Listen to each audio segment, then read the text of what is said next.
início a reunião conjunta das comissões de Constituição, Legislação e Redação e a Comissão de Finanças, Orçamento e Fiscalização Financeira. Nós temos 2 assuntos na pauta. Vamos receber o secretário Juliano, a secretária Edna e os demais colaboradores aí do Poder Executivo para algumas elucidações. Antes, porém, eu queria pedir para a nossa técnica legislativa, Débora, fazer a leitura da ata da última reunião. Comissão de Constituição, Legislação e Redação. Comissão de Finanças, Orçamento e Fiscalização Financeira. Ata da primeira reunião extraordinária. Aos 13 dias do mês de março de 2019, às 14 horas, no plenário da Câmara Municipal, reuniram os membros das Comissões de Constituição e Finanças, vereadores Renato Nascimento de Moraes, Fabrício Oliveira Machado, Carlos Eduardo Corrêa Molina e Wilson Batista Paiva. A técnica legislativa, Débora Lemes, assessorou a reunião. Atendendo ao que prescreve o artigo 67 do Regimento Interno da Câmara, a reunião foi presidida pelo vereador Carlos Eduardo Corrêa Molina. Havendo número regimental, o presidente deu início à reunião, solicitando a leitura e colocando em discussão e votação a ata da 4ª reunião ordinária das comissões, a qual foi aprovada por unanimidade dos presentes. Após, o presidente fez um breve resumo sobre a tramitação e retomou a discussão sobre o projeto de lei número 113 de 2018, que altera a Lei Municipal número 16 de 29 de dezembro de 2003, Código Tributário do município de Itajubá, de autoria do prefeito. Após discussão, as comissões decidiram convidar o secretário de Finanças para comparecer em futura reunião das comissões, com a presença do assessor jurídico Guiarone Vilas Boas, a fim de obterem maiores informações sobre o projeto, bem como resolver o impasse acerca da necessidade ou não da estimativa de impacto orçamentário para a continuidade da tramitação do referido projeto, podendo assim as comissões terem maior segurança na elaboração do parecer. Nada mais havendo a tratar, o senhor presidente deu por encerrada a reunião, que foi gravada em áudio e vídeo e encontra-se arquivada nesta Casa Legislativa e lavrou-se a presente ata que vai assinada pelos membros das comissões. Câmara Municipal de Itajubá, 13 de março de 2019. Obrigado, Débora. A ata está em discussão.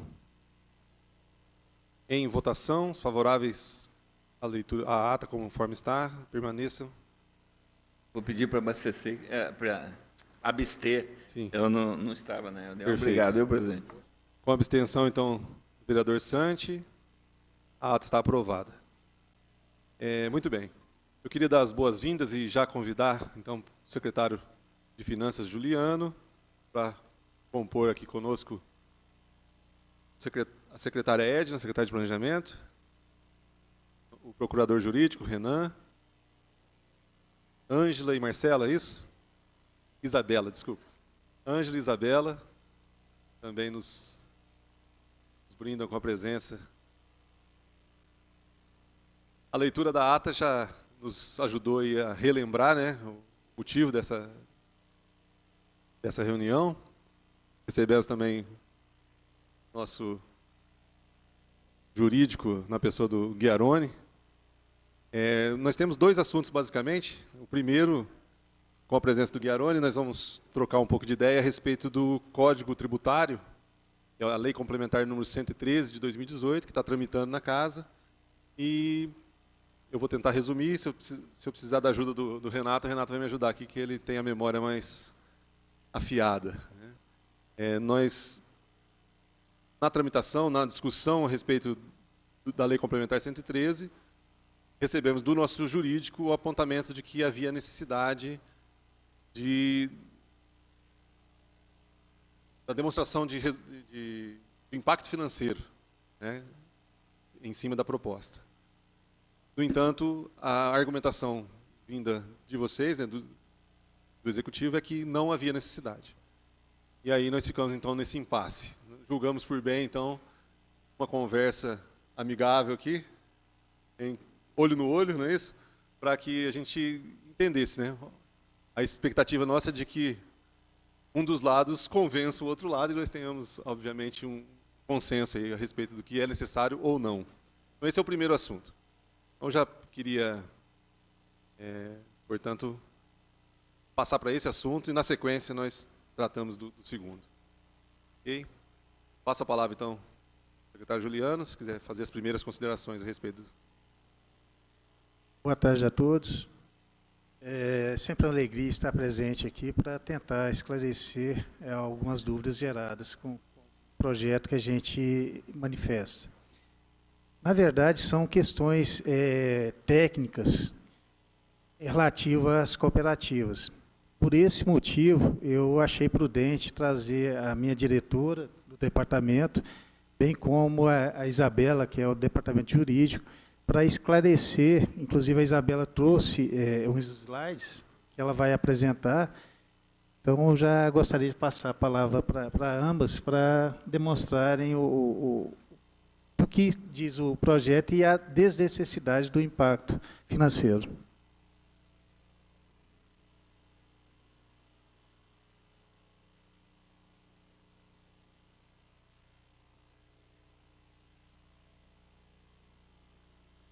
Boa tarde a todos, boa tarde a todos os vereadores, a todos aqui presentes. Bom, em relação a esse projeto, na verdade, o que o Executivo pretende, ele pretende fazer uma justiça tributária. O ISS que vem sendo, que consta na lei atualmente, é sobre a cobrança do ISS sobre o rendimento bruto da cooperativa. Só que nós vislumbramos, ao exercer a fiscalização, né, do Departamento de Fiscalização, que alguns valores desse faturamento não devessem ingressar na base de cálculo do ISS, sob pena de estarmos tributando 2 vezes os contribuintes. Pois bem, nessas fiscalizações foram feitas impugnações e, diante dessas impugnações, o município reconheceu a dupla tributação que estava havendo. E aí nós entendemos por bem fazer esse ajuste na legislação, já que já tem jurisprudência ampla e dominante do STF e do STJ, no sentido de que não deve haver essa dupla tributação, não haveria essa incidência. E aí nós preparamos um slide para ficar mais claro qual seria essa situação. Quais seriam esses valores que não deveriam compor a base de cálculo do ISS.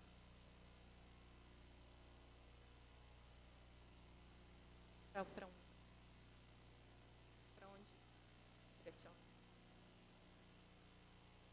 Bom, então, como todos sabem, o Imposto sobre Serviços, ele se refere a uma prestação de serviços, né?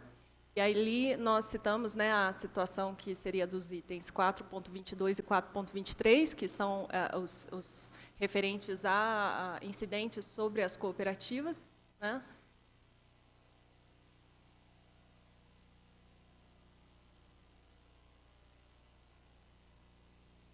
E aí, nós aqui trouxemos a previsão da Constituição, que ela fala que os entes, né, a lei complementar deve atribuir o adequado tratamento tributário ao ato cooperativo, né, de forma a fomentar e estimular as cooperativas.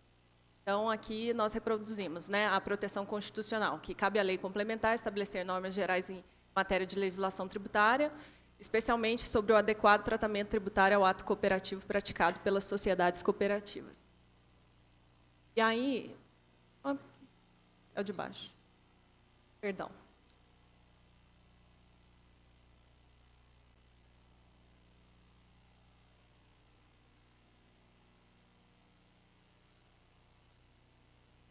Então, aí coube a legislação, né, referente às cooperativas, determinar, né, e definir o que seriam os atos cooperativos, que denominam-se atos cooperativos, diz o artigo 79, os atos praticados entre as cooperativas e seus associados, entre estes e aquelas, e pelas cooperativas entre si quando associados, para a consecução dos objetivos sociais. Aí, no parágrafo único, ele vem e fala, o ato cooperativo, ele não é uma operação de mercado, não é uma operação mercantil. É um ato que é praticado entre as cooperativas de modo a estimular, aplicar no seu estatuto social, né, que é para fomentar. E aí, aqui eu fiz um esqueminha, né, para ficar claro no que nós queremos alterar na legislação para fazer a justiça tributária, conforme são os entendimentos do Supremo Tribunal Federal e do Superior Tribunal de Justiça. Aí, no caso, eu coloquei aqui um desenho de uma pessoa, né, o João, não sei se aqui pega o laser. Enfim, não pega. Então, ali, no caso, para ilustrar, para que todos possam compreender. No caso ali, o João é uma pessoa, né, que faz um contrato com uma cooperativa operadora de plano de saúde, né? Aí ali eu coloquei como, por exemplo, no município de Itajubá, e ele tem a receita bruta dele, que é compreendido do valor que é repassado aos médicos, que são cooperados, a parte referente à taxa de administração da própria cooperativa, e a parte que vai para pagamento daquelas outras unidades da cooperativa que prestam um atendimento eventual, emergencial, que ocorra, que a pessoa precisa socorrer da cooperativa. Como, por exemplo, eu coloquei aí um acidente que ocorre em Belo Horizonte, e o beneficiário, né, o contratante, ele precisa desse atendimento em Belo Horizonte. Quem vai efetuar essa prestação de serviço, vai fazer esse atendimento para a pessoa, vai ser a unidade da cooperativa lá de Belo Horizonte. Ela vai fazer a prestação do serviço, né, fazer o atendimento. Ela vai recolher o ISS, atualmente, ela vai recolher o ISS lá no município do estabelecimento prestador. E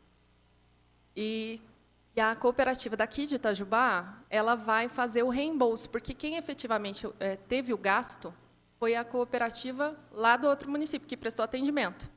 Então, esse valor que ela é reembolsada não deve compor a base de cálculo do ISS que o município de Itajubá vai cobrar da cooperativa aqui, porque ela recebeu o dinheiro do beneficiário e esse valor ela repassou, foi um mero ingresso de caixa, ela repassou para a unidade lá de Belo Horizonte, que é quem efetivamente teve que arcar com os gastos. Então, em relação a esse valor, o ISS vai ser pago lá no município de Belo Horizonte, de modo que, se o município aqui cobrasse, estaríamos diante de uma bitributação. A outra parte que nós defendemos que não deve compor a base de cálculo do ISS é em relação, por exemplo, o valor são os valores que são repassados aos médicos cooperados, que são os que fazem a consulta médica aqui, por exemplo, no município. Eles têm já o cadastro mobiliário deles, em que eles já recolhem o ISS fixo, já pagam, assim, então, pela prestação de serviço de atendimento médico que fazem no município, de modo que o valor que eles recebem da cooperativa, eles já pagam pela prestação de serviço quando recolhe o ISS fixo.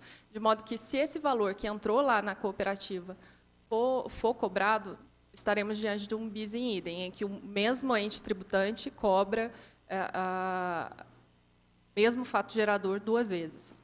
Então, tudo isso que eu estou defendendo e estou explanando aqui, foi objeto do mesmo entendimento do Dr. Ghiaroni. Ele concorda com esse entendimento, porque já está consolidado no Supremo Tribunal Federal e Superior Tribunal de Justiça. Aí eu até trouxe. Eu não estou.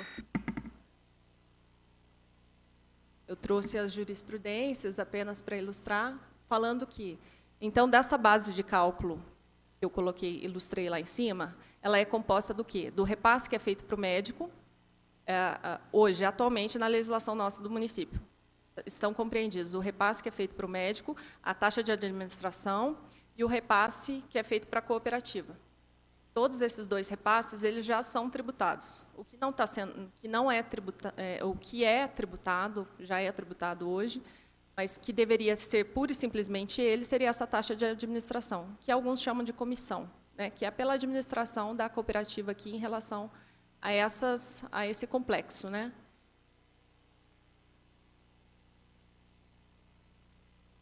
Então, aqui eu trouxe a jurisprudência do STF, que já fala lá. Já vem entendendo, a base de cálculo do ISS incide tão somente sobre a comissão, vale dizer, a receita oferida sobre a diferença entre o valor recebido pelo contratante, que é que o João paga para a cooperativa aqui de Itajubá, então é a diferença do valor que é pago pelo contratante e o que é repassado aos terceiros prestadores de serviço, que naquele exemplo lá no desenho são o atendimento médico lá ou o atendimento que é feito em outra cidade. Então, isso tem que ser deduzido, eu digo entre aspas, porque, na verdade, a palavra tecnicamente correta seria não incidência, não seria caso de dedução. A gente fala dedução porque é o modo mais factível para as pessoas entenderem que vai ser descontado. Mas, na verdade, não é um desconto, é uma não incidência, porque já está sendo tributado, um pelo ISS fixo e outro pelo outro município. Aí, a jurisprudência do STJ também, falando no mesmo sentido, o ISS não deve ser tributado com base no valor bruto entregue à empresa que intermedia a transação, mas sim pela comissão, ou seja, a receita oferida sobre a diferença entre o valor recebido pelo contratante e o que é repassado para os terceiros que fazem o serviço. Então, é só a taxa de administração. E aí, aqui é o ponto do entendimento divergente, né, do jurídico, porque na Lei de Responsabilidade Fiscal, no artigo 14, ele vem e trata da concessão ou ampliação de incentivo ou benefício de natureza tributária, da qual decorra renúncia de receita.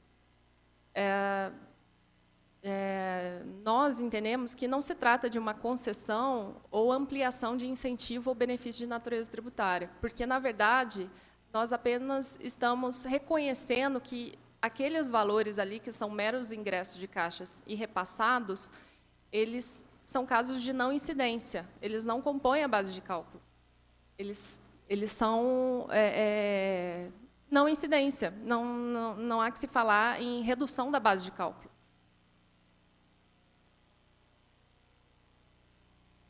Aí no artigo 14, é porque o artigo 14 ele vai pedir a estimativa de impacto orçamentário, né, do exercício que deve iniciar sua vigência nos 2 seguintes, em relação à renúncia de receita. Aí, por nós entendemos que não se trata, estaria dispensada dessa estimativa de cálculo de renúncia. Aí, o parágrafo 1º do artigo 14 da Lei de Responsabilidade Fiscal, ele vem e esclarece o que ele entende por renúncia. Aí, a renúncia, ele fala, a renúncia compreende anistia, remissão, subsídio, crédito presumido, concessão de isenção em caráter não geral, alteração de alíquota ou modificação de base de cálculo que implique em redução discriminada de tributos ou contribuições e outros benefícios que correspondam a tratamento diferenciado. Aí, nós destacamos aqui a modificação da base de cálculo que implique em redução discriminada de tributo, porque essa modificação de base de cálculo que implica em redução, ela seria no caso de ser uma base em que fosse devida, o município tivesse competência sobre essa base e nós resolvêssemos por bem diminuir, como se desse uma espécie de uma isenção parcial. Existem até doutrinadores que falam que isso seria uma espécie de isenção parcial, e por uma liberalidade do município. E por ser uma liberalidade, né, o município estaria abrindo mão de um recurso e, nesse caso, então, ele deveria, sim, apresentar um cálculo. Se nós formos ver todas essas situações, vocês podem verificar que são situações em que o município abdica, ele abre mão de receita dele, como anistia, remissão, subsídio. Aí, na sequência, eu até coloquei a definição, né, o que são esses exemplos. A anistia, que é o perdão legal das multas, são penalidades que o município abre mão de cobrar essas multas. A remissão, perdão da dívida. O subsídio, né, espécie de concessão que o município faz para uma pessoa física, uma pessoa jurídica, sem cobrar nada em troca, sem um reembolso. O crédito presumido, que é o montante cobrado, visando recuperar recursos não cumulativos, impostos, né? Concessão de isenção de caráter não geral, dispensa legal pelo ente tributante do débito devido pelo município. Por exemplo, concessão de isenção de caráter não geral. No município temos a previsão de isenção de imóveis que, por exemplo, encontram-se tombados. Não é algo que seja de modo geral, são só para imóveis tombados, e o município os isenta de pagar o IPTU, porque são tombados, né, a pessoa já teve uma preterição do patrimônio, da propriedade dela, E o município entendeu, por uma liberalidade, liberá-los do pagamento do IPTU. Então, essa é um exemplo de concessão de isenção de caráter não geral. Alteração de alíquota ou modificação da base de cálculo que implique redução discriminada de tributos ou contribuições. Mudança por lei de elementos essenciais da base tributária, que eu chamei, né, denominei, e alguns doutrinadores entendem, como se fosse uma isenção parcial, em que o município tem a competência de tributar sobre aquela parcela e o município entende por diminuir aquela base de cálculo. E não é o caso nosso, porque nós, no caso, aquelas partes em que nós ilustramos ali, eles são meros repasses, eles ingressam no caixa e são repassados a quem de direito, né?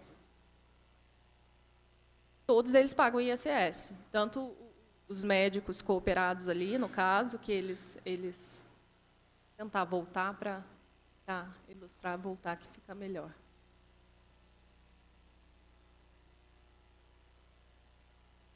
É que ele tem um delay.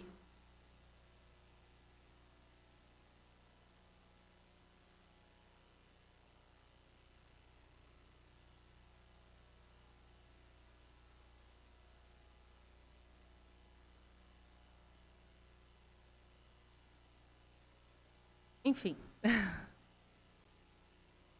Eu vou... Ah, sim. A Ângela está me lembrando aqui em relação aos médicos cooperados. Nós colocamos lá, e isso consta no projeto, não incidirão, né, que não comporiam a base de cálculo, os repasses aos médicos cooperados, desde que eles sejam cadastrados, no cadastro mobiliário do município, de modo que nós temos, dessa forma, a segurança de que eles recolham ISS fixo. Então, essa é a condicionante para que esse valor seja, não incida, né, no ISS da cooperativa. Bom, olha lá, como podemos verificar, lá, em relação ao médico cooperado, ele presta serviço, a consulta médica, ele deve ser inscrito no cadastro imobiliário, e isso consta no projeto, de modo que termos segurança de que ele já faz o recolhimento do ISS fixo. Se ele não for cadastrado, significa que ele está operando irregularmente, né, porque deve ter o cadastro para ele fazer o recolhimento do ISS fixo, de modo que, se não tiver, esse valor vai ingressar, não vai fazer parte da base de cálculo da cooperativa.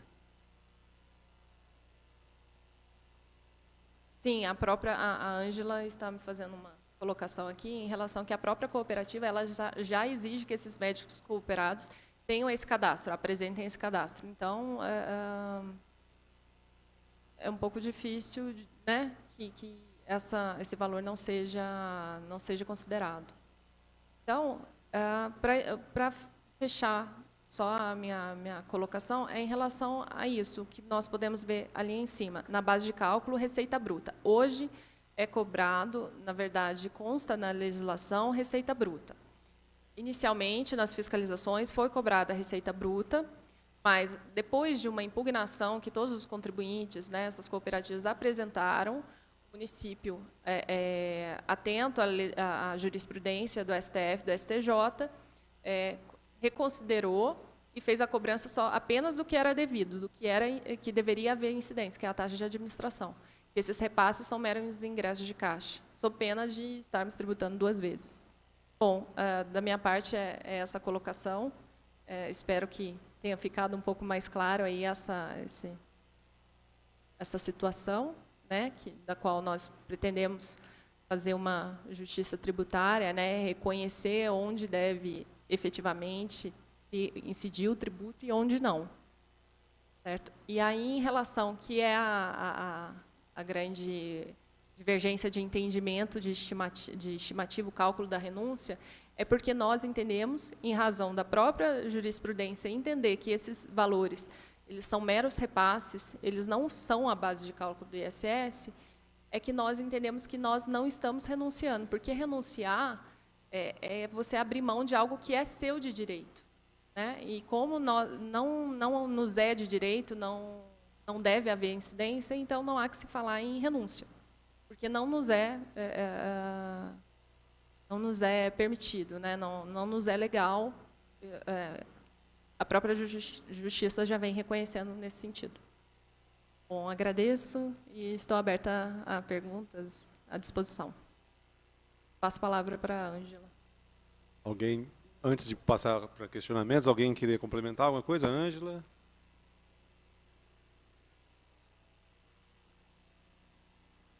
Tenho um pouco de dificuldade de dicção, peço desculpas, mas eu acho que a Isabela colocou tão bem tudo, né? A ilustração ficou muito perfeita também. Se tiver questionamento que eu puder ajudá-los, também estou à disposição. Bom, obrigado por enquanto. Acho que a apresentação acabou sendo geral do projeto. E agora chegamos no ponto. O vereador Santi quer fazer uso da palavra. Não sei se o Guiaroni quer, nesse momento, contrapor alguma... Tá. Vereador Santi. Eu vou passar a palavra para o vereador Santi. Só uma pergunta. Ela disse que depois da jurisprudência, a partir de quando que vocês já fizeram essa correção, se é que houve correção, né?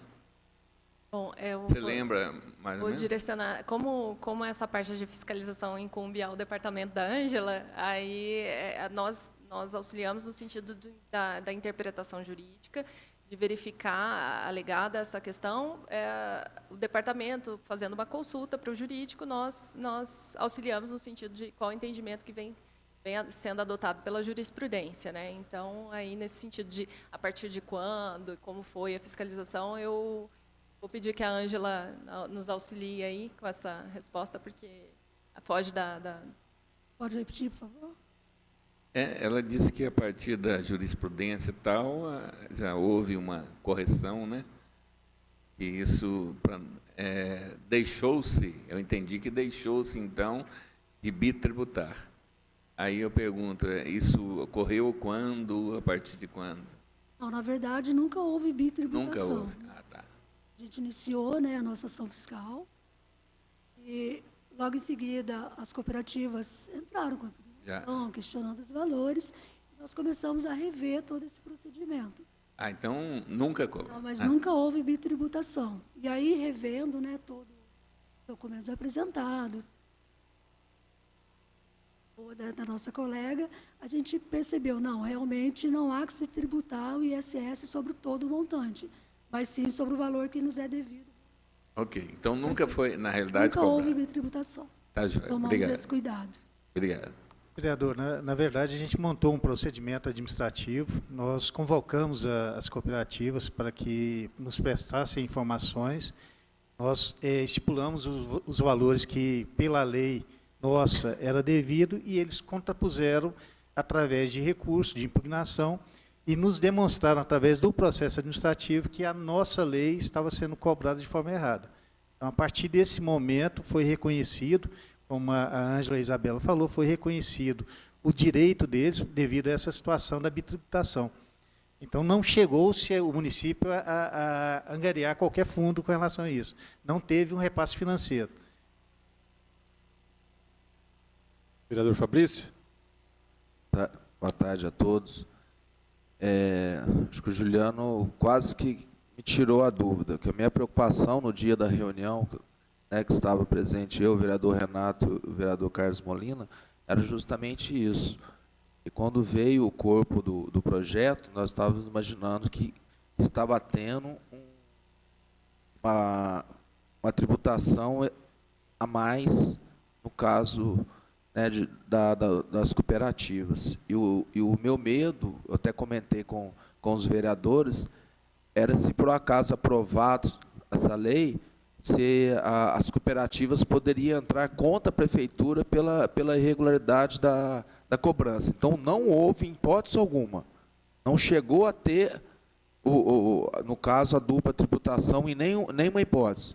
Não, na verdade, nós estamos agora regularizando para que não tenha um futuro que possa ser cobrado. É isso? Exatamente. Porque o projeto, a gente vem aqui com um projeto, o projeto ele dá um teor para a gente que estava parecendo isso. A preocupação minha era essa. O vereador Fabrício,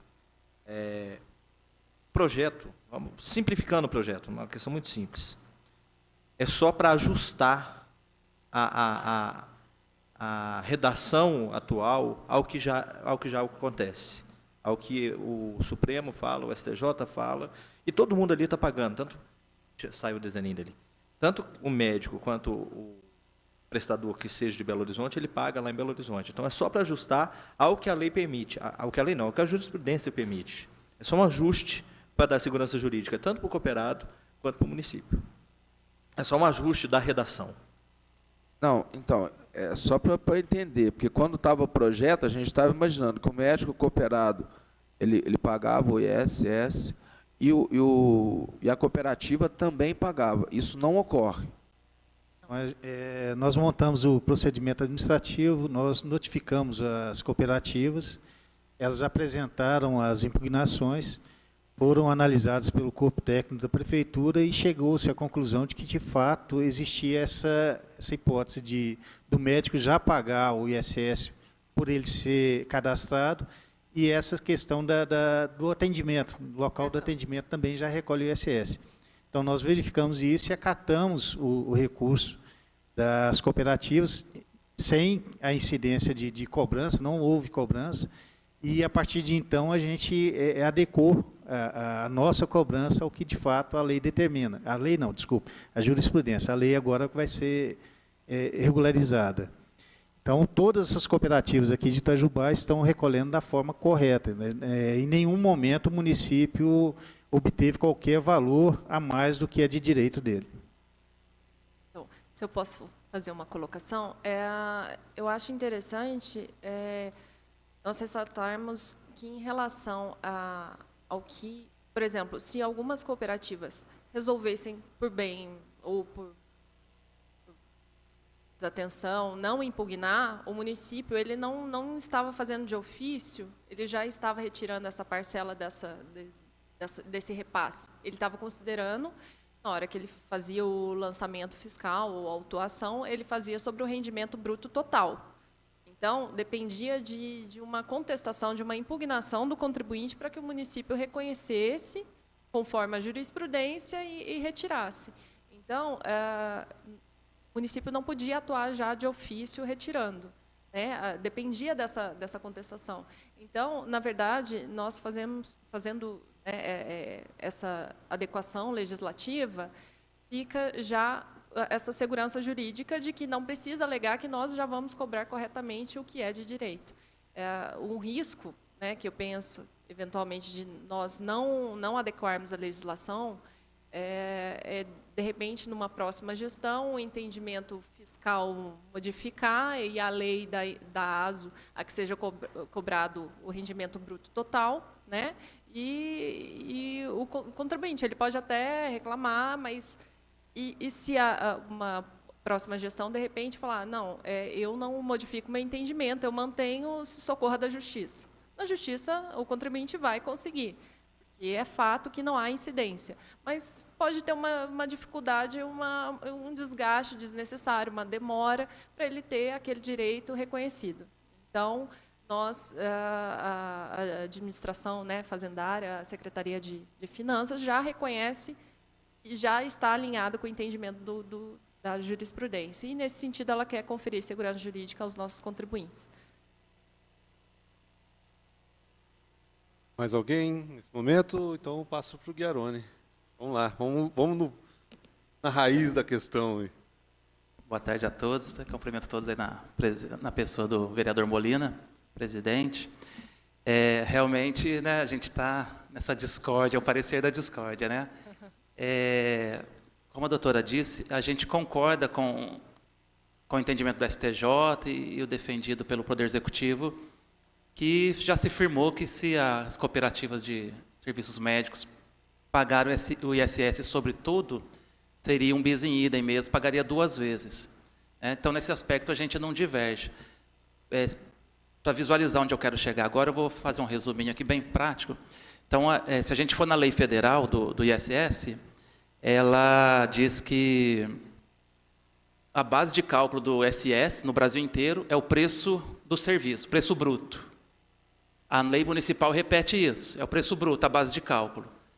E aí, depois desses julgados do STJ, que foram empresas que entraram na justiça para abaixar esse imposto, vamos dizer assim, o STJ falou, ó, em vez de ser o preço bruto, ele julgou até contra a lei. Se você for ver, ele julgou contra a legem. Se você pegar o texto literal da lei, o STJ julgou contra. Mas por quê? Ele afastou a literalidade da lei e aplicou um princípio da vedação, da proibição ao bis in idem. Então, ele fez um bem bolado, né, na linguagem simplista. Ele afastou a literalidade da lei, mas via bis in idem, ele interpretou que poderia deduzir da base de cálculo essas despesas que a doutora falou, que incidir realmente só sobre a administração, a taxa de administração que a cooperativa médica cobra. E a gente, manifestando no parecer, a gente concorda com o posicionamento do STJ, que realmente faz justiça tributária. Feito isso, então a gente não diverge no aspecto tributário da questão. Aí nós fomos para o campo do direito da responsabilidade fiscal, no campo da lei de responsabilidade fiscal. E o artigo 14 da LRF fala que se você conceder isenção, anistia, várias figuras, dentre elas a redução da base de cálculo, você, poder público, tem que apresentar a estimativa, mostrar que essa previsão já está na estimativa do seu orçamento, do próximo orçamento seu, e apresentar a estimativa de impacto orçamentário, financeiro orçamentário. Então, já concordamos no aspecto tributário e pedimos, tudo bem, dá para reduzir a base de cálculo, mas traz, então, cumpre o artigo 14, que é trazer a estimativa. Aí a prefeitura fez um ofício alegando que não via essa alteração legislativa como uma redução de base de cálculo, mas como uma hipótese de não incidência. E aí eu divergi novamente, que eu respondi o ofício para a comissão, que a gente entende que, no caso, seria a redução da base de cálculo, porque a não incidência é chatinho de visualizar esses conceitos tributários, né? Eu gosto de puxar um exemplo para facilitar. E o que eu acho mais fácil para visualizar a não incidência, geralmente, é no ICMS. O ICMS traz assim, situações assim, não incide ICMS sobre publicidade na internet. Então, você tem ali a hipótese, a lei falando, essa hipótese aqui não tem imposto sobre ela, não se cobra imposto. E que é diferente da isenção, que você fala assim, eu vou cobrar o imposto de todo mundo, menos de fulano, por uma característica. Um exemplo, por exemplo, disso, fácil de visualizar, no IPI de um veículo, se a pessoa tiver uma deficiência física, uma limitação nesse sentido, você tem um desconto de alguns tributos, né? Essa isenção. E a redução da base de cálculo, eu equiparo, a gente, analisando isso aí, a gente equipara realmente, ela é a mesma coisa, de uma forma leiga de falar, a mesma coisa que a isenção. O tributo continua, só que você reduz a base de cálculo. Então, se a gente olhar o texto do projeto de lei que veio para a gente, ele não fala assim, fica excluída, não incide ISSS no serviço prestado por cooperativa. Ele fala assim, a base de cálculo do ISS poderá, ainda usou isso, porque foi interessante o município versar, articular isso, poderá ser inferior, ela poderá não ser sobre o preço bruto, deduzidos os encargos, vou chamar assim, os custos. Então, no nosso entendimento, essa figura caracterizaria uma redução da base de cálculo, porque a gente não criou uma hipótese de não incidência, onde tal tributo não se aplica às cooperativas, continua aplicando, só que a base de cálculo eu deduzo, eu diminuo, o município diminuo. Então, sendo dedução da base de cálculo, aí o parágrafo 1º do artigo 14, ele fala expressamente que compreende como renúncia de receita, isenção, etc., vírgula, ou redução da base de cálculo.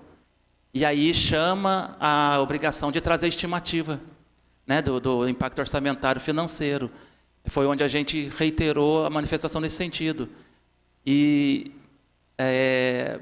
a gente entende um aspecto prático, operacional do Poder Executivo, mas sendo tecnicista, legalista, a gente achou complicado de afastar essa exigência, até porque o artigo 10 da Lei de Improbidade Administrativa diz que você conceder algum benefício desse sem observar esse artigo 14, caracteriza improbidade administrativa, seja do prefeito, seja até da Câmara, talvez, se entender que foi um ato concreto a aprovação da lei assim.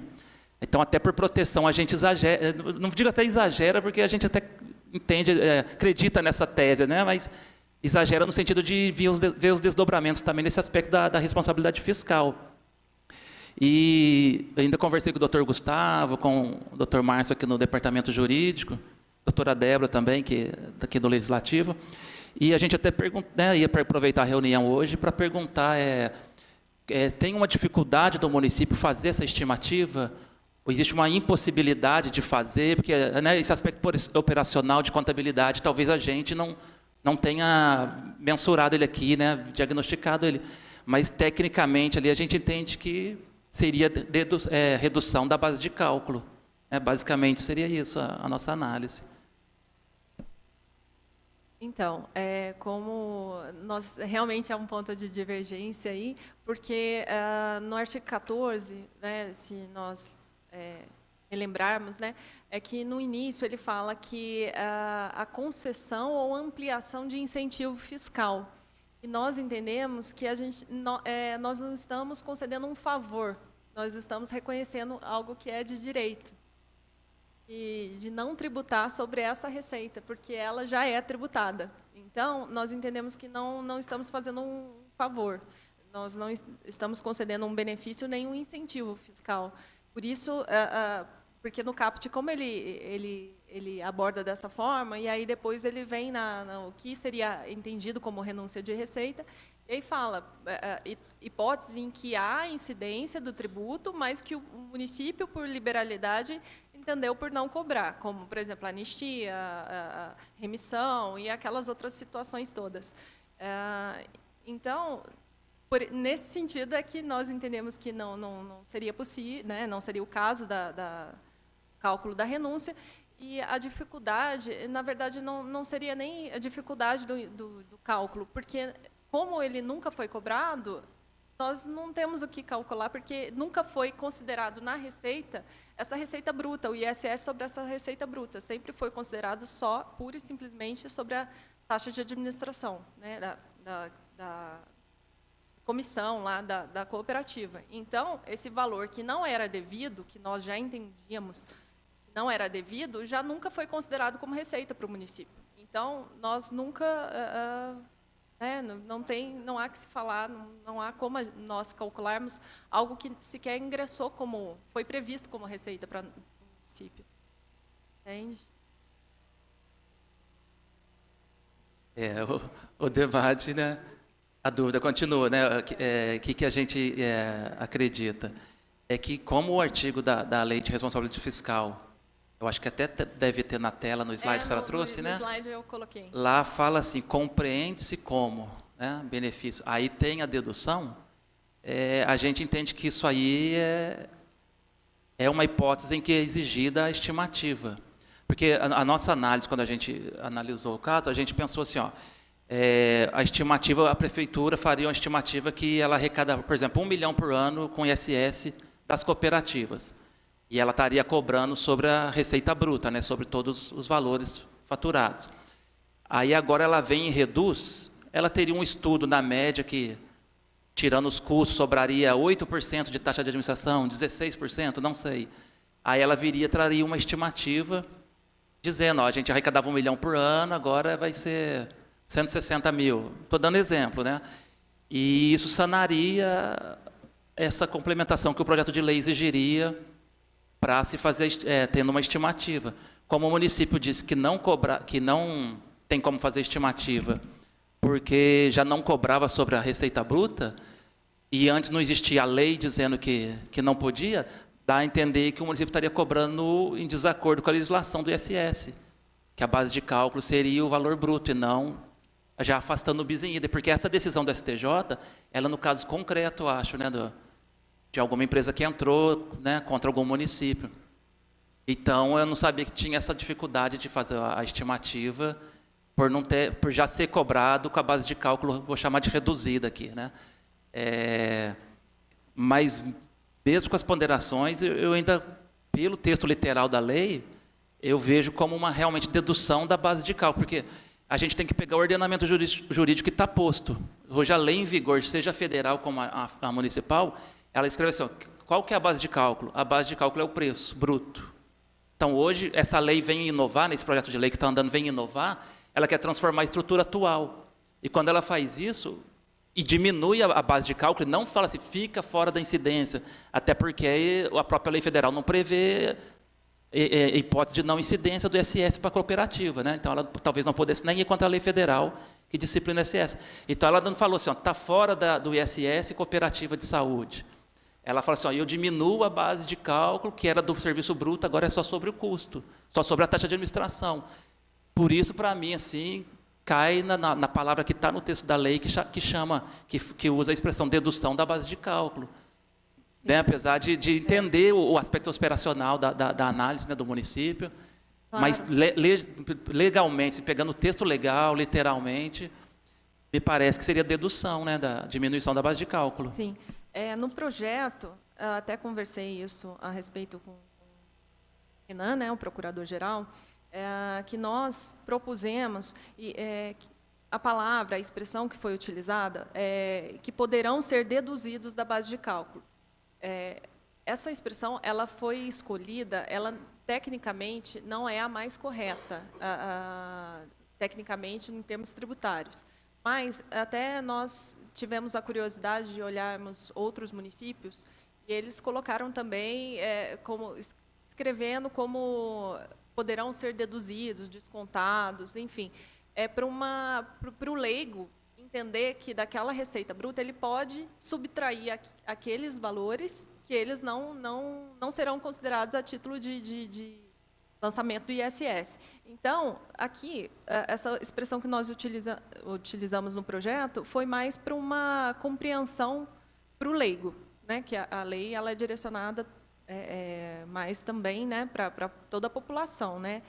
Então, até no ofício que nós apresentamos para essa casa, né, em resposta, nós colocamos essa questão de que essa redação ela foi uma redação de modo a ser mais compreensível para os leigos, mas que a qualquer momento essa casa poderia aperfeiçoar, no caso poderia colocar a hipótese em que não incidirão esses valores na base de cálculo do ISS. Então, ele pode ser até aperfeiçoado pelos vereadores, né? Porque é um caso que nós entendemos como não incidência. Então, não comporia nem a base de cálculo, por isso nosso entendimento que não seria redução de base de cálculo. Então, Girando, né? Até a doutora Débora ponderou aqui uma questão, se seria viável para o município apresentar um documento dizendo que não haveria impacto na receita, uma vez que ela não vem cobrando o tributo dessa forma, e aí não teria impacto na estimativa. Foi uma ideia até que a doutora Débora deu aqui, não vou pegar os méritos dela. E não sei também, o doutor Renan poder analisar, o secretário, se talvez é uma hipótese, né? É lógico que a gente propõe as coisas, depois tem que filtrar, tem que peneirar, né? se consolida, né? Mas talvez seja uma hipótese do município dizer, não tem impacto, uma vez que não vai diminuir, já que a cobrança é a mesma. Já que a base de cálculo vem sendo essa. Não sei, os aspectos técnicos, né? Tem que ser criterioso. Mas foi uma ideia que surgiu, né? Se isso aí seria um caminho. Porque a gente, assim, aproveitando, né, a fala da senhora que da base de não incidirá na base de cálculo, aí seria a mesma fala que eu estou dizendo, assim, né, que tem que ver se depois se sustenta essa fala que eu disse, se dá para colocar esse texto na lei e se isso não afrontaria a legislação federal ou acaba usando a palavra dedução da base de cálculo com nome diferente, né, como hipótese de não incidência, né, tecnicamente, porque o direito tributário é comum, né, às vezes os vereadores não são leigos no direito tributário, é muito comum a legislação tributária, a nível nacional e até constitucional, ter umas impropriedades mesmo de denominação. Tem lugar que o legislador usa isenção e era uma unidade, né? Tem muitas falhas nesse sentido. Então, é uma seara chata, difícil, e isso é comum nesse debate no tributário, é comum essas divergências, né, da melhor técnica. Mas fica aí a proposta, assim, a ideia, né? Não sei. Em relação a essa suposta, né, divergência em relação à legislação federal, nós nos apoiamos na Constituição Federal, quando ela trata lá do tratamento diferenciado para o ato cooperativo. Também depois, quando vem a legislação das cooperativas, que fala que o ato cooperativo é aquele entre as associadas, né, e próprio cooperado, enfim. E a Constituição entendeu por bem conferir um tratamento diferenciado justamente porque a intenção da cooperativa em si, eu vejo, e até a Constituição tem momentos que ela fala que os poderes públicos deverão fomentar o cooperativismo, é porque ele insere uma pessoa num determinado segmento, que é uma pessoa, né, por exemplo, precisa dar início a um negócio e, através da cooperativa, ela consegue ter uma captação de pessoas, né, consegue ter mais visibilidade, enfim, e consegue se inserir num negócio. Então, tem todo um tratamento diferenciado mesmo. E aí, essa questão da divergência, né, em relação à legislação federal, nós nos apoiamos também na Constituição, que fala do tratamento diferenciado para o ato cooperativo. E aí, em relação a esse documento, eu não sei se seria possível, pela questão do entendimento mesmo do caput do 14, né? Nós entendemos que não é uma ampliação nem uma concessão de incentivo fiscal. Por nós entendemos que está de acordo com a Constituição e com a legislação de que o ato cooperativo ele deve ter um tratamento diferenciado. Nós estamos caindo no mesmo debate, né? Nós estamos repetindo os argumentos. Deixa eu só colocar o seguinte. Primeiro que o debate está bonito. O debate é bonito, a gente que é leigo no assunto, a gente fica com vontade de estudar direito, mas passa rapidinho a vontade, tá, gente? Quando você pensa em voltar para os bancos da escola, você já arrepia. Mas é bonito o debate, o direito é bonito justamente por isso, né? Tem interpretações, enfim. Nós precisamos chegar num acordo aqui, né? Porque, veja bem, do jeito que nós estamos, o projeto está tramitando e, no momento, a opinião jurídica da Casa remete para um parecer contrário à continuidade do projeto, como está, a não ser que o projeto tenha, então, esse anexo, que é a... Cálculo, a estimativa cálculo da da renúncia. estimativa, enfim.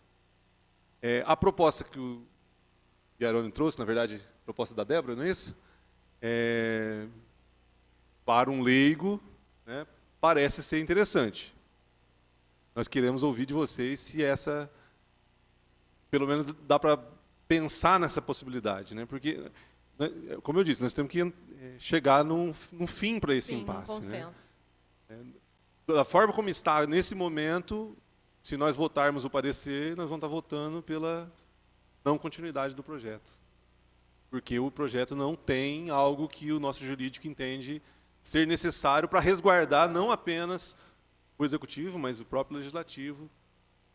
Então, assim, nesse momento, nós estaríamos empacando com o projeto. Vereador Fabrício? Deixa eu só complementar, como o vereador Molina falou, né? Nós estamos leigos aqui de fora, a gente não está tentando entender. Para falar a verdade, eu não estou entendendo o porquê do projeto. Se não tem impacto financeiro, não há cobrança irregular, não tem redução tributária, não vai ter nem um FIES desse, o porquê que o projeto está entrando e por que não pode, né, vocês não vêm com esse resumo do impacto financeiro. Eu não estou entendendo. Agora, que eu fiquei na dúvida mesmo, o projeto está servindo para quê? Somente para regularizar uma coisa que já é de praxe da prefeitura? A prefeitura não está cobrando nada. O executivo tem que executar essa lei, tem que formalizar essa lei para que dê continuidade ao processo do ISS-QN na cidade. Não deu para entender nada. Aí nós estamos pedindo impacto financeiro. Não tem impacto financeiro porque não tem cobrança indevida.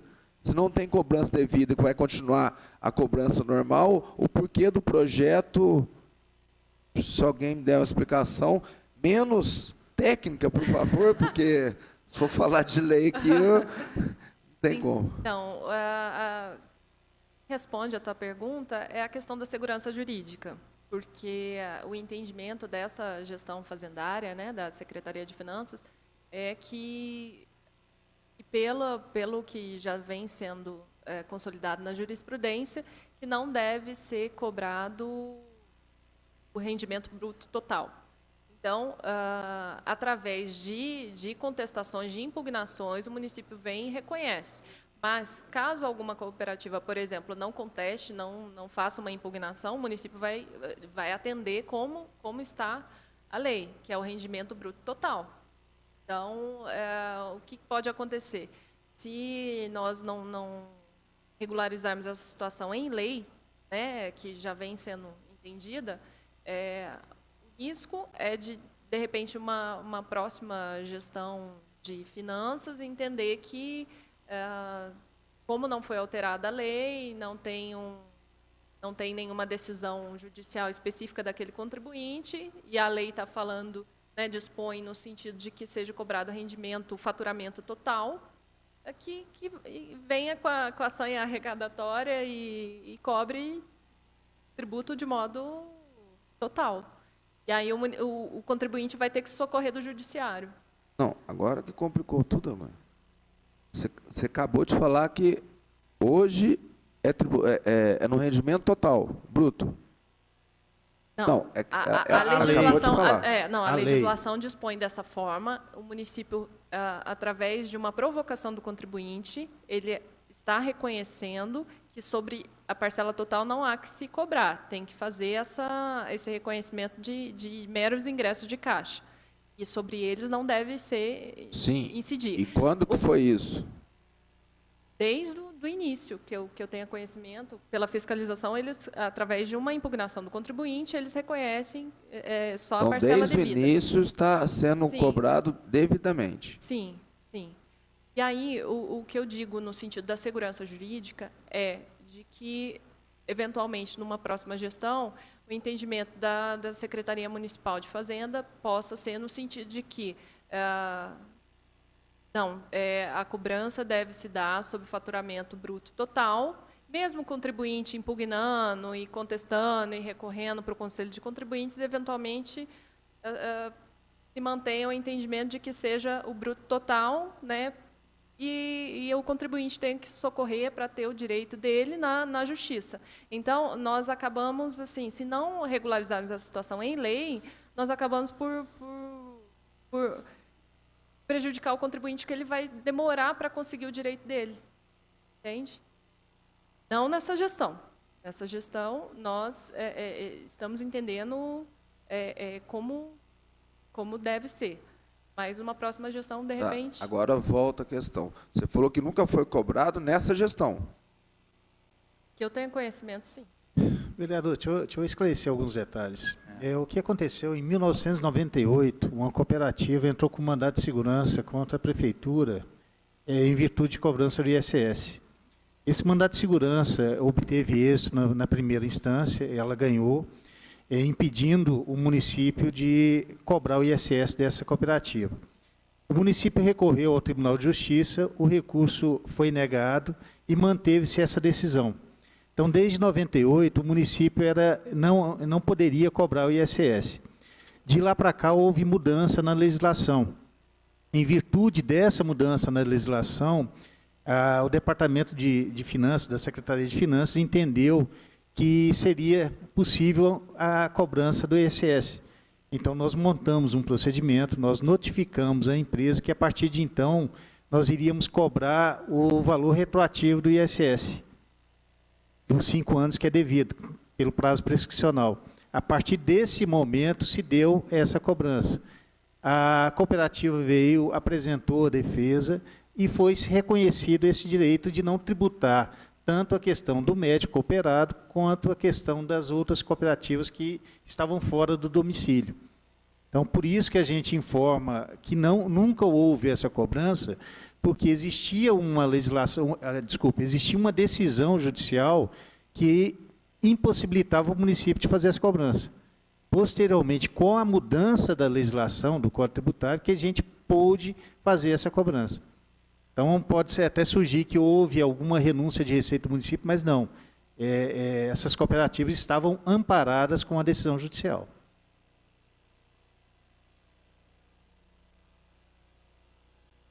Então, voltar à pergunta. Uma vez que não há renúncia, é possível um documento de vocês afirmando isso. O impacto financeiro é zero. E aí vem a justificativa. Eu penso que esse documento, ao que tudo indica, né, salvo o melhor juízo aí, usando os termos que vocês usam bastante, né, resolveria para nós e responderia o que de fato acontece na ótica de vocês. Quer dizer, não há renúncia.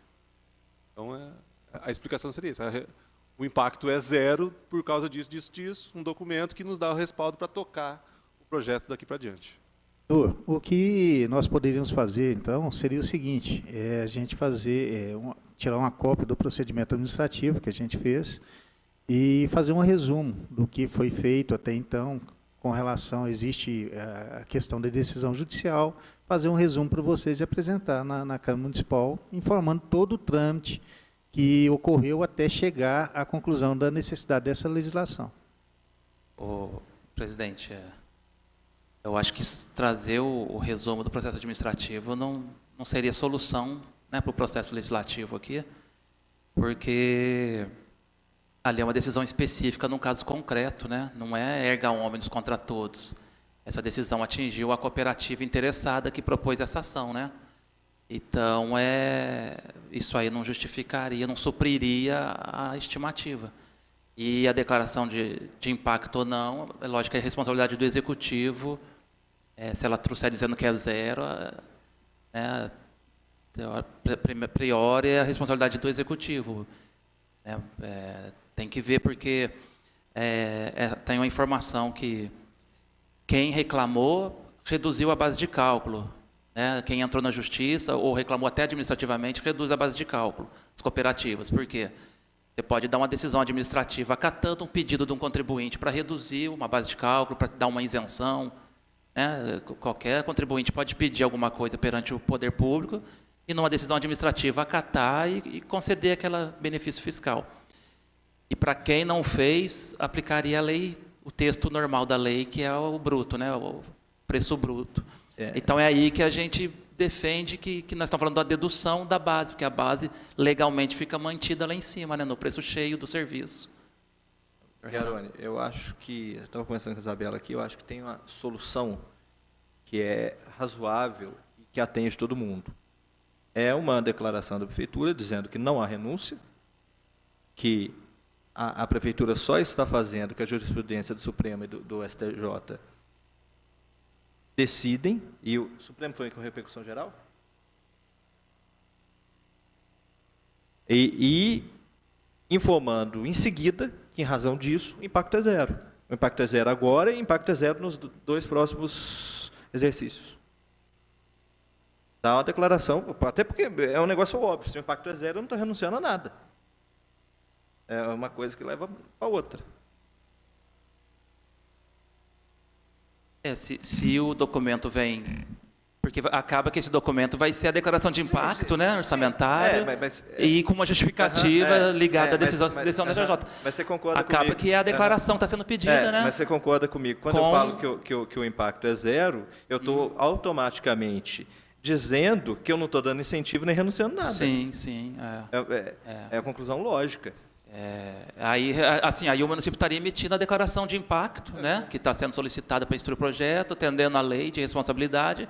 E, lógico, o zelo do município é tipo essa justificativa que o senhor está falando, que está ligada ao STJ. Seria uma declaração com a justificativa, né? Mas ela seria a própria declaração. Até porque tem que ter a justificativa lá, num dos documentos tem a justificativa, por quê? Mas a única coisa que eu digo é que eu falo que é um negócio que é meio ilógico, eu falo que eu vou renunciar e não tem impacto, é meio esquisito. Parece que eu estou renunciando a uma coisa que não tem, que não existe, mas se isso atende, eu acho que não tem dificuldade nenhuma, não. É que você diz que nós estamos partindo da premissa para ser uma declaração de impacto, é que... Teria o impacto. Eu entendi que você falar, parece que é contraditório, né? Mas é no sentido que o município está dizendo que, eu orcei de ISS para os próximos, para a peça orçamentária vigente, né? A estimativa minha é, por exemplo, 1 milhão a ser recebido de cooperativas de serviço médico. É o que você recebe hoje, e depois da lei vai continuar recebendo 1 milhão, aí não parece ter contradição, porque você está esclarecendo que não mudou. Mas realmente vai ficar essa divergência entre o que está na lei e a forma que o município está conduzindo a arrecadação, a cobrança. Porque fica... Tinha outra saída, que não é desse caso óbvio, é que eu não apresento a declaração de impacto quando eu já prevejo isso na lei orçamentária anterior. Aí eu não preciso da apresentação do impacto, porque já está previsto. É parecida a situação, fica um negócio. Mas se isso atende, eu acho que não tem dificuldade nenhuma, não. Por isso que eu ponderei se o município queria ir por esse caminho da declaração, fazer uma análise com calma para não criar nenhuma incompatibilidade, né? Foi a sugestão que eu dei, né, para apurar mesmo. Então, eu gostaria de propor, então, o seguinte. Me parece que esse caminho é o caminho que resolve. Mas também, para não colocar a faca no pescoço de ninguém, eu proporia, então, que vocês, no futuro próximo, nos próximos dias, deem uma resposta definitiva para a gente, se essa solução é viável, se encontrar alguma barreira ou não, né? Nos parece que essa solução, essa declaração vinda de vocês, resolveria a tramitação e aí nós daríamos prosseguimento. Mas para não exigir de vocês uma resposta imediata, vocês levam essa proposta e... Não, só para encerrar esse assunto, que eu acho que depois disso está encerrado também, não tem esse assunto. Esse assunto, sim. A grande questão nesse projeto de lei é deixar bem claro, é dar segurança, não só para a administração, porque a administração a pessoa vai lá e contesta, a administração acaba seguindo, mas a segurança do próprio contribuinte. Ele não tem que o município ficar criando dificuldade toda hora e eventualmente vai ter que ir para a justiça. Não, já deixa o claro. E só respondendo o Fabrício uma questão que eu tinha feito antes, o município já reconhece que é indevido, que já há uma cobrança numa ponta e outra cobrança na outra ponta. E cobrar de novo, fazer o que supostamente diz a lei, é cometer um ato ilegal. É um negócio meio sem sentido. É inconstitucional. Sem sentido você fazer um negócio desse. Então, para dar segurança para todo mundo, só para ajustar isso aí. Se realmente a gente conseguir fazer essa declaração, acho que não há problema nenhum. Muito obrigado. Perfeito. Agradecemos, então, toda a discussão em torno desse assunto. Tomou bastante tempo nosso. Nós vamos passar, então, ao segundo assunto. O segundo assunto decorre de um ofício do vereador Antônio Raimundo Santi. Eu vou ler aqui para que todos tomem ciência, e aí a gente parte, então, para a discussão. Passa a palavra, na sequência, para o vereador Santi, que foi o autor do ofício. O assunto é a realização de uma audiência pública ou de uma reunião como essa, né? A Lei de Responsabilidade Fiscal foi inserida em nosso ordenamento jurídico para estabelecer, de modo geral, normas de finanças públicas voltadas para a responsabilidade na gestão fiscal. Dentre os mecanismos de controle fiscal inseridos na LRF, temos a figura da audiência pública, de avaliação de metas fiscais, que, de uma forma genérica, vem tratar da avaliação da receita, despesa e dívidas da administração. Essa audiência é realizada de forma quadrimestral nos meses de fevereiro, maio e setembro. Na prática, a apresentação dos relatórios de execução orçamentária e consequente cumprimento das metas fiscais é realizado pelo Poder Executivo. Ou seja, é simplesmente apresentado os resultados das receitas, despesas e dívidas conforme artigo 9º, parágrafo 4º da LRF. Todavia, o Poder Legislativo é o responsável por toda a organização da audiência pública, realizando os atos de convocação da população, demais interessados, através de edital nos veículos de comunicação oficiais, o agendamento da data, disponibilização de local para a realização da audiência. Ao final, depois de tudo pronto, é procedida a convocação do Poder Executivo, através de ofício, para que compareça ao local, data e horário determinado para que explane sobre as metas fiscais. Dessa forma, a Comissão de Finanças, Orçamento e Fiscalização Financeira da Câmara Municipal deve realizar as audiências públicas para cumprimento da lei, razão de nosso ofício. Eu acho que faltou um pedaço aqui. Eu estou lendo o ofício errado. Muito bem. Mas eu lembro de cabeça aqui. Bom, a proposta do vereador Santi é que os senhores estivessem aqui presentes, e aí o vereador vai me complementar se eu estiver esquecendo algo, para tratar da questão da execução orçamentária e desse relatório de gestão fiscal que que deve compor o site da prefeitura, né? Enfim, o senhor gostaria de... Perfeito. O senhor gostaria de complementar, hein, por gentileza? Obrigado. São dois assuntos distintos. A prefeitura publica lá no site oficial, né, relatório de gestão fiscal da prefeitura. Tem lá anexo 6, anexo 7, 8, 10 e tal. Não está conseguindo publicar assim a tempo hábil de você analisar. Nós temos lá na publicação, por exemplo, o mês de janeiro, quando nós já estamos em março, deveria estar em fevereiro. Então, é claro que existem alguns fatores dificultadores que levam a prefeitura a não ter condições de publicar imediatamente. A ideia seria trazê-los aqui para a gente tomar conhecimento desses fatores que impedem a prefeitura de publicar esses relatórios no prazo que o contribuinte possa ter uma visão melhor sobre os gastos, as receitas, etc., da prefeitura. Essa é a ideia geral, é o primeiro requerimento. É esse requerimento. Agora, o outro assunto que é responsabilidade, segundo a lei de responsabilidade fiscal, é uma responsabilidade da Câmara organizar a audiência pública dos 3 quadrimestres, onde a Secretaria de Finanças da Prefeitura apresentaria para a população, na Câmara Municipal ou em outro local que a Câmara julgar conveniente, um resumo de receita e despesas daquele quadrimestre. É o artigo 9º, parágrafo 4º da Lei de Responsabilidade Fiscal. O ano passado foi feito isso aqui na Câmara, mas, infelizmente, a Comissão de Finanças, ou não sei quem, não deu a publicidade necessária, então compareceram aqui, eu me lembro disso, o vereador Molina e o presidente, hora da comissão, não tínhamos o público. E, em gestões anteriores, essa apresentação era feita, por exemplo, até em local fora da Câmara Municipal. E isso era apresentado pela Prefeitura. É uma maneira importante de prestação de contas daquilo que está acontecendo. Que exige a Lei de Responsabilidade Fiscal, e nela vem claro que o Congresso Federal, não sei o quê, as Assembleias Legislativas e as câmaras municipais que são responsáveis por esse trabalho. Como a gente está numa comissão agora mais atuante, a ideia seria que essa organização passasse para a Câmara. 2 assuntos. Certo.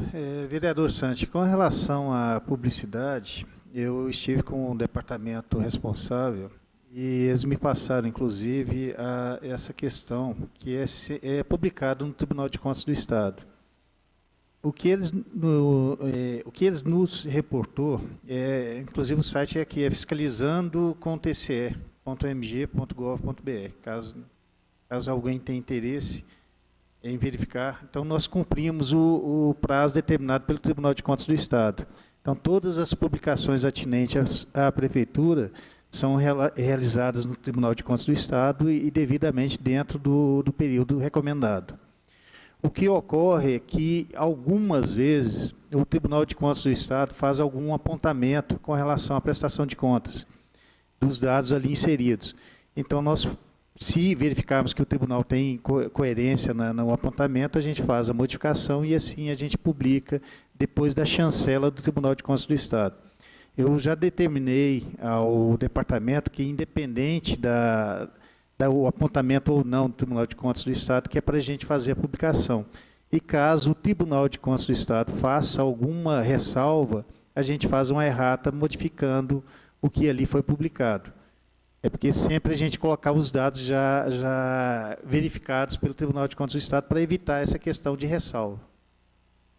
Esse dado aí, perfeito, tudo bem. Não, é aquele relatório mensal que a Prefeitura ela publica no site dela, transparência, não tem a ver com o tribunal, não. Não, mas são esses dados também. São esses dados também. São esses dados também. Ah, tá. É o RGF, os dados que são correlatos a isso, também a gente tem que publicar no Tribunal de Contas. Então, a gente tem até, inclusive desse ano, a gente tem até o 30 de março para a gente 31 publicar. do ano anterior. É. Isso. Até 30 de março para publicar o do primeiro ano. bimestre. É. Até 31 de março você tem que enviar para o tribunal O fechamento do consolidado ano de e 2018. também o primeiro bimestre. E também o primeiro bimestre. Exatamente. Tá. Então, a gente inclusive, já publicou. A gente já fez a publicação no Tribunal de Contas e eu determinei lá ao departamento responsável para que faça a publicação também no site da Prefeitura. Então, a partir de então, a gente sempre vai publicar, na mesma oportunidade que publicar no Tribunal de Contas, ou seja, inserir os dados no Tribunal de Contas, também já publicar no site da Prefeitura. Ok. Com relação à questão da Entendido. prestação de contas... Permita só uma parte. Pois não.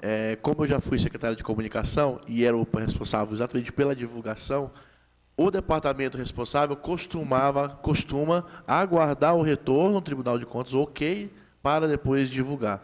Então, por isso que demora exatamente, muito. para a informação ser Mas consolidada. divulgado junto, depois corrige. Não quer dizer que todas as prestações de contas, o Tribunal de Contas faz algum apontamento, mas é só para não ocorrer essa errata. Que aí depois o pessoal vai perguntar se o município está fazendo alguma coisa errada, mas não é. É porque são muitos números, então pode ser que o tribunal aponte lá uma diferença em algum número. E são coisas mínimas dentro do orçamento de mais de 200 milhões. Então, é só esse critério que a gente utilizava, mas a partir de então, agora a gente vai publicar mesmo antes da anuência do Tribunal de Contas do Estado.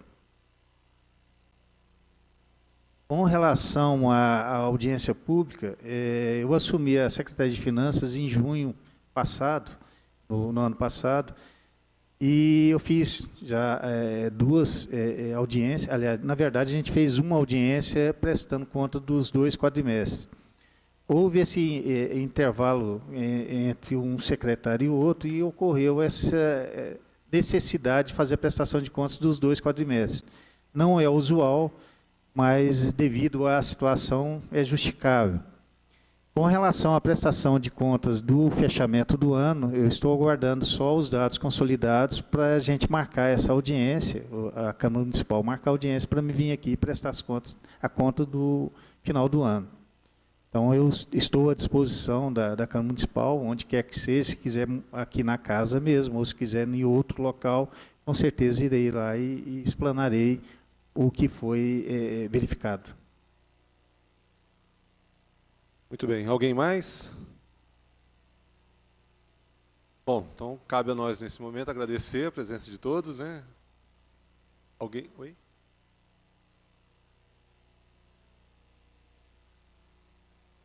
Na verdade.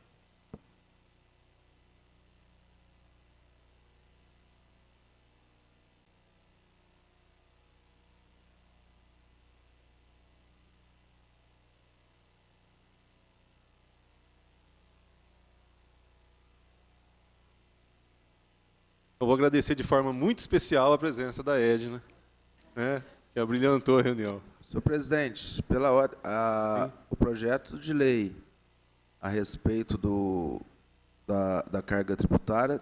Nós vamos aguardar a resposta vinda do então, jurídico. É que você ainda não falou nada, então o projeto está... Está na mesa, está em debate ainda, nós vamos aguardar a resposta vinda deles. Não, Na próxima reunião a gente vai ter, possivelmente, esse documento que vai nos possibilitar dar continuidade. Dar continuidade, ok. Ok? Então, não havendo mais nada a tratar, agradecemos a presença de todos. Muito boa tarde.